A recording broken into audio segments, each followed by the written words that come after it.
Hey, welcome to another episode of GeekOutdoors.com. So Alchemy of Souls is a Korean fantasy drama about this thing called the Alchemy of Souls, which is basically a form of black magic and sorcery that allows you to transfer souls from one body to another.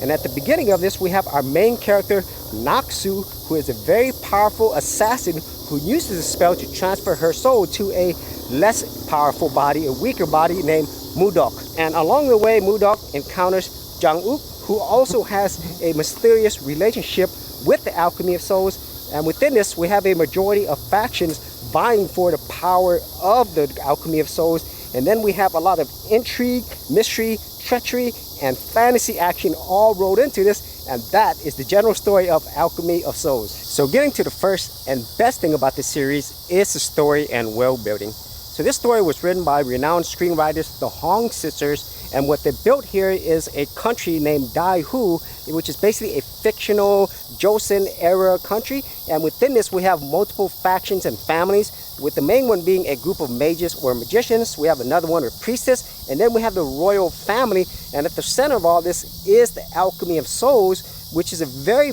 powerful thing, but it also has its own backstory as well, because with our main character, Mudok or Naksu and Jung-wook, they are very closely tied to this, even though we don't know everything about this. And then the other things that surround them, it's really more layered and nuanced, which I really like, because for each one of the factions, they have their own motivations and reasons why they want this power, and they also have their own connections with it. So that's where we get the whole intrigue, mystery, and then the fantasy elements come into this, because a lot of times as you're watching this, you really get enveloped and involved in this world.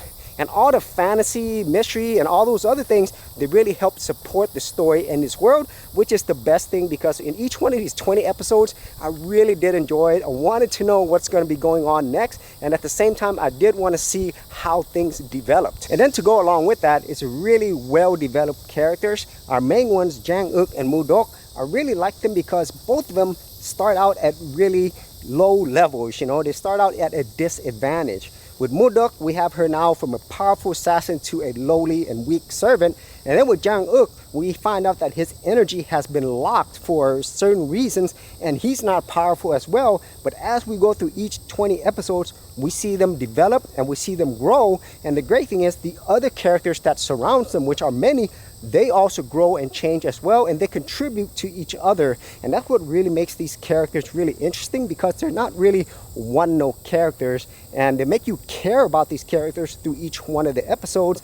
And then the acting itself, I really do appreciate the acting. I think it was just really great throughout, especially with our main characters. They did a really wonderful job throughout each of these episodes. And the third thing the series does really well is just the high production quality. And this is no surprise, because this is done by Studio Dragon, probably my favorite Korean production company. And everything here is just top notch. The overall look, cinematography, the music, set design, special effects, everything is just at a very high level, and that does a great job in bringing you into this world and keeping you there. And at the same time, whenever I'm watching this, I'm also really appreciative of how they paid attention to the details of this fictional world. And overall, if you're that type of person who loves the look, feel, and sounds of a movie or series, then Alchemy of Souls would definitely deliver. And then the final thing that this series does really well is the fantasy actions, because whenever the battles start, it's always fun to watch. The choreography is done really well, it's fluid, and then when you combine it with great special effects, you get all these fantasy and magic elements. And each one of these factions, they kind of have their own specialties when it comes with magic as well, and the battles really help to serve the story. And so the fantasy in this, it is great, and I enjoyed every single action set piece in this series. Now, getting to the negatives of this series, even though I myself found it really interesting and fun, some people might find that the pacing could be slow in some of these episodes, because they do focus on things a little bit too long. But other than that, this is another great series from Studio Dragon.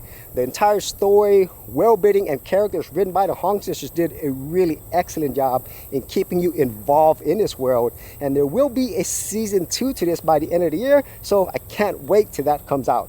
So if you actually had any thoughts on this or any other series that you've seen that you enjoyed, be sure to leave in the comments area below. And if you did want to see more of my Korean series or movie reviews, I do have an entire playlist. I'll leave that in the description area below.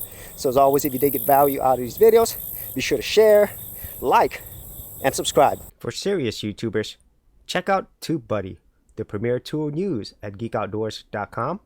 Get more done today by checking out the affiliate link in the description area below.